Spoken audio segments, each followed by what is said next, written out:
Bom, com isso, nós podemos perceber que a língua latina, né, o latim, ele já vai perdendo força, ele vai acabando, de certa forma, né, porque hoje nós sabemos que o latim é uma língua morta, ele só é falado até hoje, né, pela Igreja Católica, né, pelos seus membros, o clero, enfim.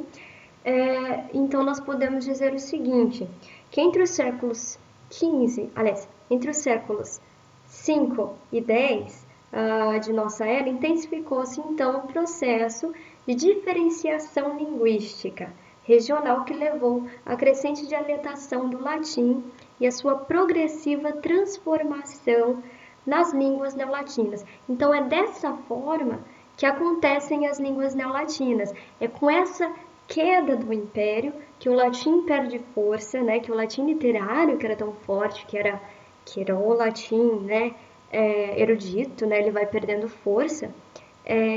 Que o latim vulgar começa a se expandir e é entre o século 5 e 10, com tudo isso que acontece, que finalmente ocorre então a transformação do latim, a sua dialetação, né, a sua diferenciação linguística, e nós conseguimos então, com isso, a criação de línguas neolatinas, as novas línguas, as línguas que surgem a partir do latim vulgar e não literário, certo? Enfim, o latim ele passa por vários, como se diz, ele passa a ser visto de várias maneiras, tanto que nós temos, né, um latim imperial, nós temos os romances ibéricos, que são, como se pode dizer, diferenciações da língua. Romances ibéricos, aliás, galego-português pré-literário, aí que vai começando a entrar o português, galego-português histórico, português antigo, que seria o português arcaico, e português clássico, certo?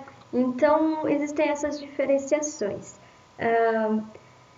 Dentro desse período, né, do século V ao século X, existe um período na língua latina que nós chamamos de romance, né, ou falar a maneira românica.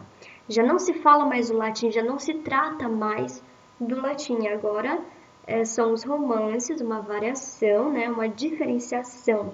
Realmente o latim já, de certa forma, morreu aí, ele já morreu.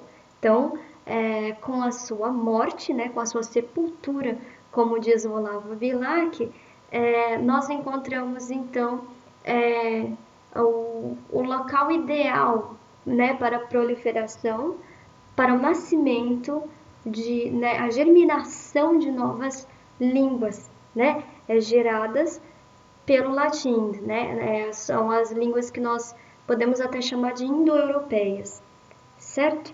Então, é basicamente isso.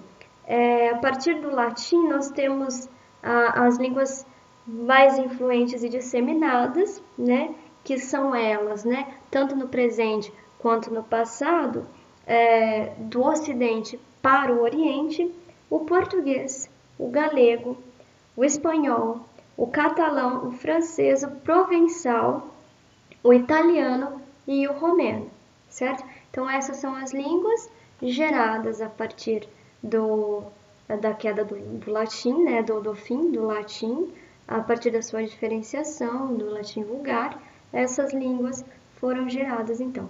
É isso, basicamente essa é a história externa, certo? Por detrás da língua portuguesa.